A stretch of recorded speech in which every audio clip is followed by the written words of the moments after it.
now to a little segment we like to call Rick's Picks, one of my favorite segments.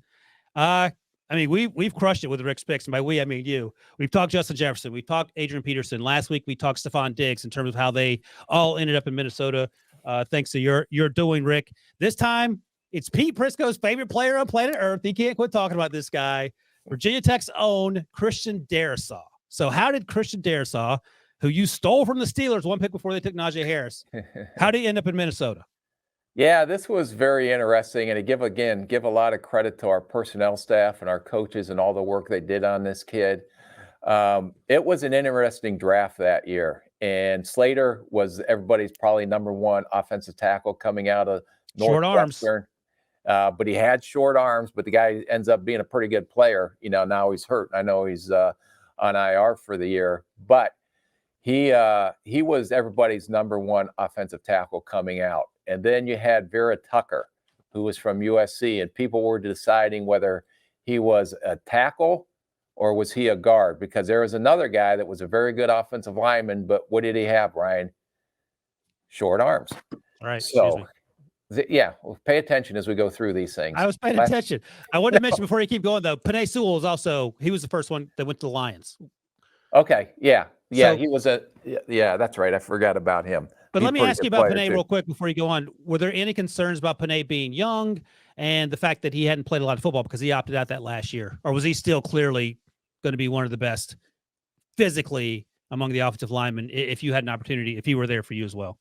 Yeah, no, he was clearly one of the best offensive linemen coming out in this draft. So, no, there was no question about that. But let's stay on task here. So we're there, and we got Darrisaw there, and we're looking at Vera Tucker, and we needed a left tackle. So we felt that as we sat there and discussed this through our pre-draft meetings, if we got in this scenario where we'd be able to trade back, pick up some extra draft capital, and still land one of these two guys. But there was word on the street that the Jets really liked Vera Tucker, and we knew that he wasn't going to last on how far, depending on how far we went back in the draft. What the knock on Darrisaw was that, one, he was coming off a hernia surgery and had a groin injury, so he missed towards the latter half of the year. And then the other thing was, when you watch tape on him, is that everything just looked so easy to him. I mean, he never was really challenged. So in the run blocking, he would knock guys around. But in the pass pro, he was really good feet. He had long arms. He can slide and mirror. He can cover. He can do it all. The question was, does he play with enough grit? And that was the question on him going around during that draft process. So we decided to trade with the Jets to try to pick up some extra draft capital, and I believe we moved down to 23. That's right. That's where it started to get a little hairy, because as you look at, you went from where you were at down to 23. Now you have to look in between there. Where is a threat of an offensive or of a team taking an offensive tackle? So as we're going through there, we said we like him too much.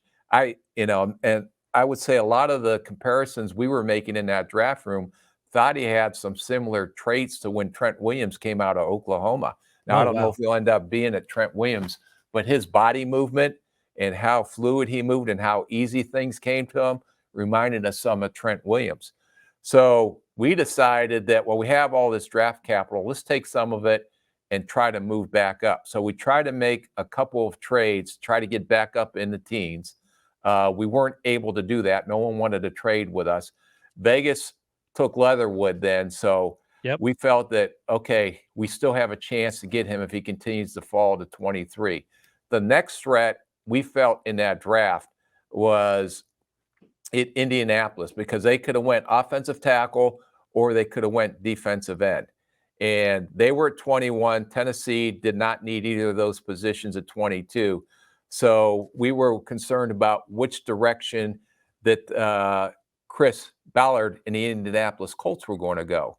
And we felt that we were in a win-win situation, whether it was Kwity Paye whether it was Darrisaw, that we were going to get a good football player. And there was one other name that I won't mention that was up there on the board as well during that time. But Quiddy was in the conversation as well? Everybody was in a conversation.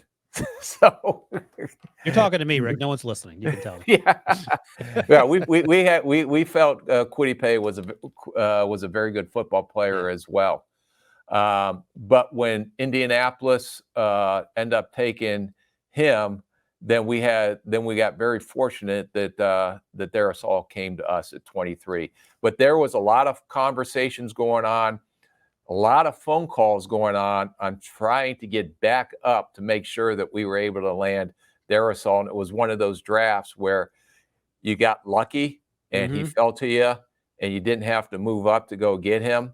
And, you know, we moved down and still was able to get some extra draft capital. No, so this is one of those breaks that fell our way. Yeah, a lot of those breaks seem to fall your way. It means you're doing something right. But it's interesting because Elijah Vera Tucker goes to 14, and I'm looking at the names that were drafted in between there and 23 and thinking, what teams were married to the idea of taking Zaven Collins or Alex Leatherwood, who's since been released by the Raiders. Jalen Phillips is a good football player. Jamin Davis is still working his way into being sort of that first-round prospect. Kadarius Toney, the Giants have already moved on from him, and then Quiddy Pay.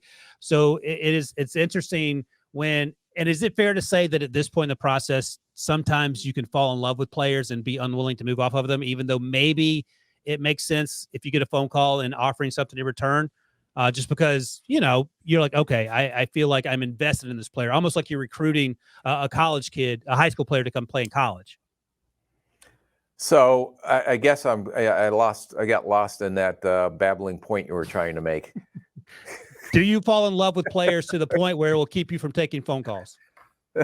There are, when you look at your draft board, to be honest with you, and all kidding aside, is that if you look at your draft board and that player is there and you have no depth behind that player, because I don't know if we really liked another left tackle after Darrisaw, there was no way that because we did get some phone calls, but there was no way we were going to move. We already took enough risk moving down to 23 where we got him.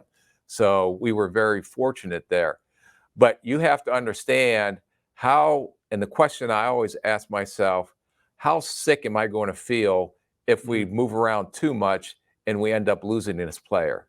Yep. And he is in that category that would have made you sick if you ended up losing this player, if you got too cute moving up and down in the draft.